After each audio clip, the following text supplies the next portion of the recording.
हे दोस्तों, मैं आ गई हूँ। 1 घंटे का सस्पेंस, थ्रिलर और दिमाग घुमा देने वाला ड्रामा शुरू होने वाला है। अपना कंबल ओढ़ लो, गलत समय गलत जगह, डरपोक लोग जरा ध्यान से देखना। आधी रात को लाइटर ने बिना खाना दिए डिलीवर्ड मार्क कर दिया। मैंने सीधा बैड रिव्यू और कंप्लेन कर दी और उसने मुझे फोटो भेजी जिसमें साफ कटी हुई कुछ उंगलियां राइस केक और चिकन नगेट्स के साथ मिली हुई थी।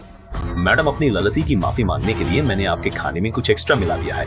अब मैंने बाकी सारे ऑर्डर ना पहुंचाने का फैसला किया है। मैं खुद आपका खाना आपके हॉस्टल तक लेकर आऊंगा, बस मुझे अपना सही रूम नंबर बता दीजिए। मेरी आंखें फटी रह गई। मैं फोन पर उस तस्वीर को घूरती रही। जैसे ही मैंने ध्यान से देखना चाहा, वो तुरंत डिलीट हो गई। गुस्सा आ रहा है। डिलीवरी लेट की और ऊपर से फोटो एडिट कर मुझे धमकाया। पुलिस को फोन करने ही वाली थी कि राइडर का कॉल आ गया। मुझे सच में माफ कर दीजिए मिस वू। आज रात मेरी गर्लफ्रेंड के साथ कुछ हो गया है। उसे ये सब मत बताओ। मुझे जज्बाती तौर पर ब्लैकमेल ना करो। अभी तो बड़ी अकड़ थी, धमका रहे थे मुझे। गुस्से में आपा खो बैठा था, बिना सोचे फोटो ढूंढ ली। माफ करना। इंटरनेट पर फोटो ढूंढने लगा। माफ कीजिए, मुझे सचमुच माफ कर दीजिए। मैं उसे जवाब देने ही वाली थी कि डिलीवरी वाला फोन पर रो पड़ा। मैं तो बस प्यार की भाषा समझती हूँ, अकड़ की नहीं। छोड़ो, मैंने ऑर्डर कैंसिल कर दिया। शिकायत कर देखूंगी, शायद वापस ना लूं। तुमने बहुत बुरा बर्ताव किया है। ठीक है, मैं आपकी बात समझ सकता हूँ। ये सच है कि गलती मेरी ही थी।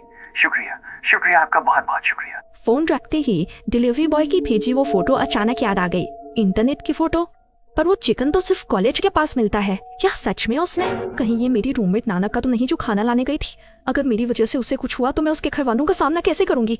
आज रात रूम 405 से लौटने के बाद नाना अजीब सा बर्ताव कर रही थी। जिद करके मेरा खाना लाने गई और बदले में मुझसे अपने लिए सेब छिलवाया और अपनी मम्मी का बनाया मशरूम सूप भी मुझे पीने को दिया। मुझे मशरूम पसंद नहीं है तो मैंने उसे किनारे रख दिया। मैं बहुत घबरा गई और झट से मैंने नाना को फोन लगाया। हेलो, तुम ठीक तो हो ना? हेलो, सुन सकती हो?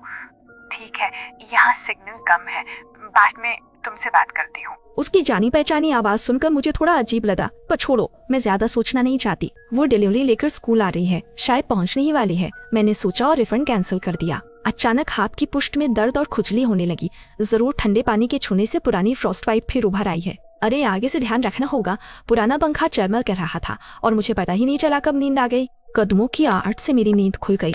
पता नहीं राइडर की वो डरावनी फोटो देखने की वजह से था या क्या। मैं अचानक घबराने लगी। कदमों की आवाज करीब आई और थम गई। वो मेरे कमरे के बाहर रुकी। खटखट, दरवाजा खटखटाया गया। फोन अचानक वाइब्रेट हुआ और पड़ोस के कमरे 405 से एक मैसेज आया। गलती से भी दरवाजा मत खोलना, उसकी आस्तीन में चाकू छिपा है। मेरी तो जान ही निकल गई। चाकू छिपा रखा है? क्या मतलब है इसका? कमरे 405 ने कुछ और मैसेज भेजे। नाना पहले मेरी हाई स्कूल क्लासमेट थी। उसका दिमाग ठीक नहीं है। पहले उसने एक क्लासमेट को चाकू भी मार दिया था, लेकिन मानसिक रूप से बीमार होने की वजह से कुछ पैसे देकर मामला रफा दफा कर दिया गया। उसका बर्ताव बहुत ही स्थिर रहता है। पर मैंने हाल में उसका कुछ नहीं बिगाड़ा। कौन जाने पागल क्या सोचे। बिना वजह चोट पहुंचाना आम है, शायद बस मजे के लिए किया हो।